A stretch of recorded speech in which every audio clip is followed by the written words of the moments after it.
Hello everyone, my name is Ben, welcome to the channel. Just wanted to talk today a little bit more about the Anomalous Blizzard event that's going on in STALCRAFT right now. I've already made a previous video that goes over just the bare bones basics of this event. It was a video I made on day one of the event, and because of that I didn't have all the info in front of me, so this is the follow-up video to that. If you have not seen the previous video about the Anomalous Blizzard event, I'm going to go ahead and put that on the screen right now, so go ahead and click it, feel free to watch it. Now, this follow-up video is going to go into a little bit more depth on the event itself, specifically how to get first place in terms of participation points during the heating installation portion. I'm also going to go over the Adept side of the event a little bit more because I didn't talk about them at all in my previous video. And I also just wanted to explain the farming portion at the end of the event because, again, I didn't really know a whole lot about it going into the event, but now I know a whole lot more and I just wanted to share it with y'all. So I hope you enjoy. Let's go ahead and get started. First things first, I did not mention at all, if you want to get the side quest for the Frost Fighters, you have to find this poster in your home base. Interact with the poster, and that'll start the side quest for the Frost Fighters. Okay, so I know I briefly mentioned the burnt fuzz ammo last time. It is a little bit pricey if you buy a bunch of it, but I tell you what, it is very good for dispatching the frozen enemies. Buying this burnt fuzz ammo and using it is how I get #1 consistently. It's just so good. It does so much damage. I've also recently switched over to start using my Saiga shotgun instead of the RPD. Initially, I liked using the RPD because it has such a huge clip. It feels like you're getting a lot of damage out without having to reload, but the reload time is just so abysmal. I find that if you just time out your shots a little bit better with the Saiga so that you're making sure every shell hits, you're timing out your reloads when no enemies are around, I find it's way easier, way quicker to get damage with this shotgun. But I definitely recommend getting some 12 gauge burnt fuzz ammo for your Saiga shotgun. It just does so much damage and such a quick rate of fire. Highly recommend it. As far as these specialty plates go, I've noticed that the insulated plates are better for PvP situations, while the thermal plates are better for PvE situations. Make sure you use those accordingly. Also, I wanted to mention that the tinderbox, which is the flamethrower weapon, is extremely useful for PvE for this event. I would show it off myself, but I have not unlocked it, as you can see here. One of the things that I forgot to mention in the last video is that there's a little bit of a risk-reward situation when it comes to the heaters.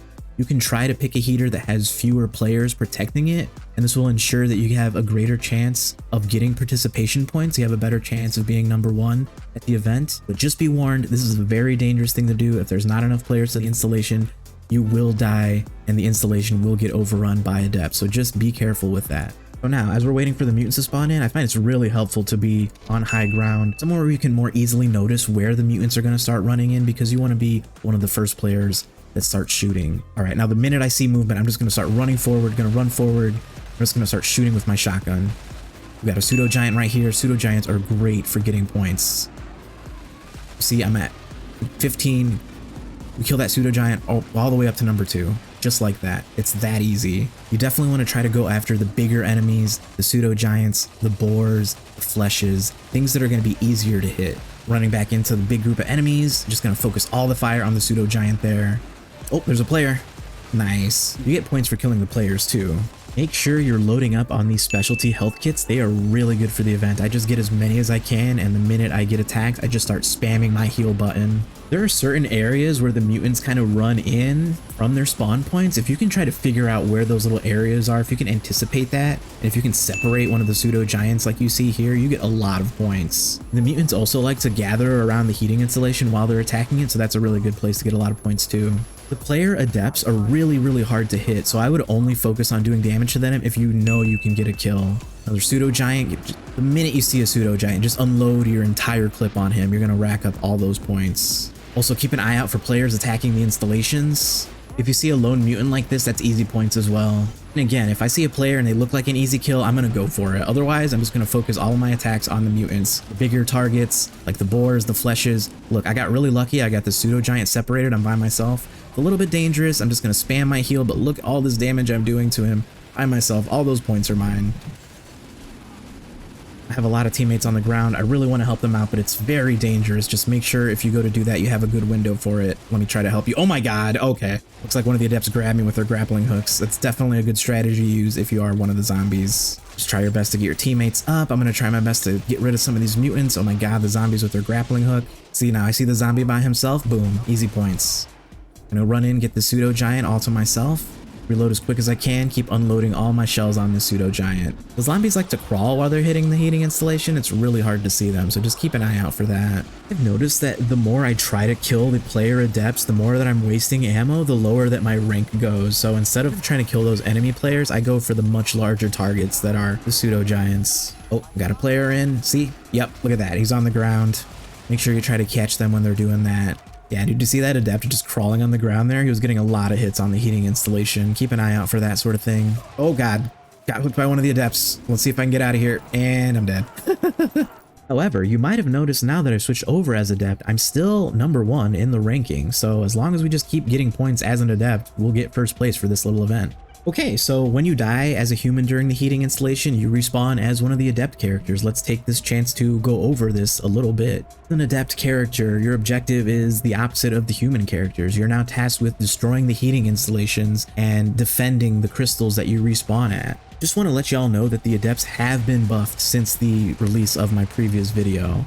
The adepts have 3 different classes. The shaman, which is kind of like a summoner, the thug, which is like the tank class, and then you have Hunter, which is like the speedy class. The most dangerous thing while playing as an adept is the amount of burn damage you get while you're inside the bubble of the heating installation. So I usually just kind of hang off to the side. I have a grenade ability here, just gonna throw that. Look, I got some participation points because I did damage to a player. Gonna wait off to the side, just spam my grenades. You can see this character in front of me spamming his wisp ability. That's a smart thing to do.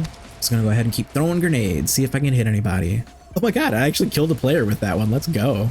Each different class of adept has different abilities, so make sure you hold the special key to bring up those abilities and read them over a bit before you dive right in. So here I am standing off to the side throwing grenades. Nobody sees me. I'm just gonna run right in, gonna punch it, just keep punching the installation, spam that punch, gonna get on the ground. I'm gonna crawl on the ground so I'm a little bit better hidden. I don't think anybody can see me. I probably look like a dead body to everyone else. Just spamming that punch, getting those points, and the installation's broken. Good job, guys. Let's go to the next one. Definitely remember to use your movement abilities as an adept to quickly traverse the map. All right, we're moving on to the next installation. I'm just gonna run right in, get on the ground, do as much damage as I can.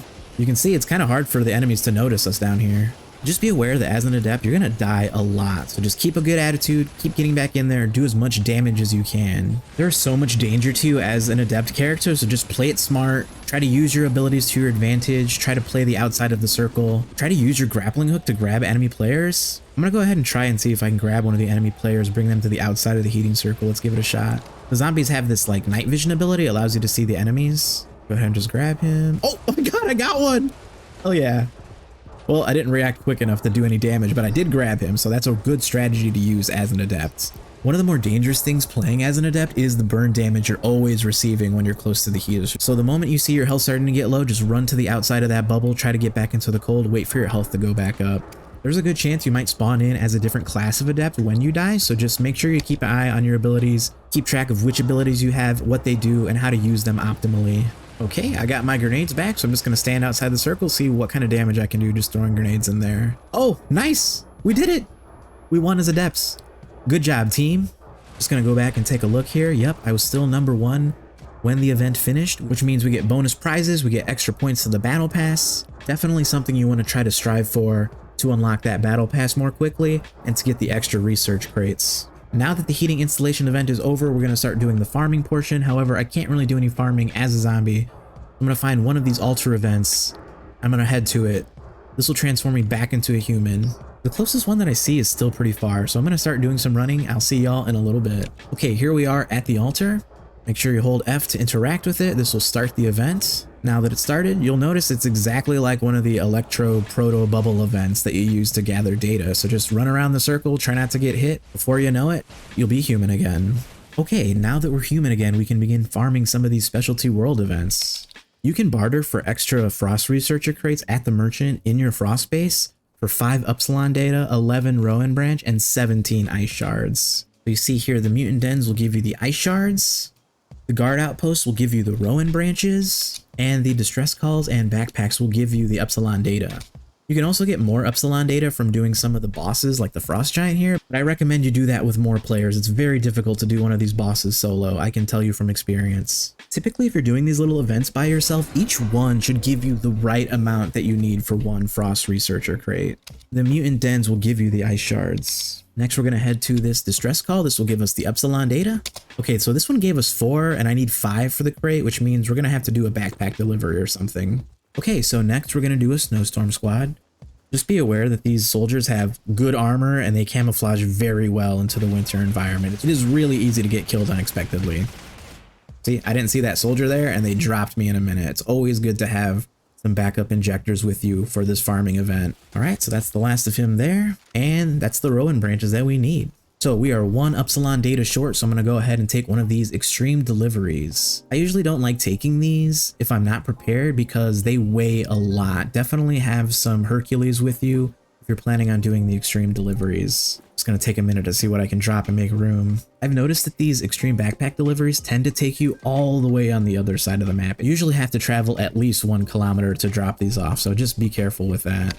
You also get this high jump, which can be a little bit fun. But try not to spam it because I feel like it makes you an easy target. And it's really hard to fight back when you're just floating in the air like that. Okay, here you are. Here's your backpack, sir. Right, that's all the stuff we need for 1 Frost Researcher crate. So let's go back to the base and buy it. Here's the Stalker base now. Here's where the merchant is located in the Stalker base. He sells a variety of items, but the thing that I'm most interested are these research crates. We're gonna go ahead and buy one. Put your barter items there. You see we have just enough for the 1. Boom, sold. Now, remember, when you're leaving the event, you will keep the Frost Researcher case and anything inside of it. However, you will lose all of these barter items, all of the specialty ammo, even the specialty medkits. You're going to lose everything that you gather during this farming instance. The only thing I believe you get to keep are the specialty artifacts you can find. All right, when you're ready to leave, if you do not find an escape bubble, you can always talk to this gentleman standing in your base, and he will let you spawn back home. And as you can see, I still have my case, but I lost all my specialty event items. Let's see if we got anything good. Wow, what a surprise. Another white camouflage. Now, one thing I did learn, if you have a bunch of these items that you're not planning on keeping, you can actually sell them to get more bones to buy more Frost Research crates. You just got to talk to this merchant here, the exchanger. Make sure you hit sell at the very top of the menu here. And then boom, it'll allow you to sell the paints and any of these items you get from the event for bones. You can use those bones to buy more Frost Research crates.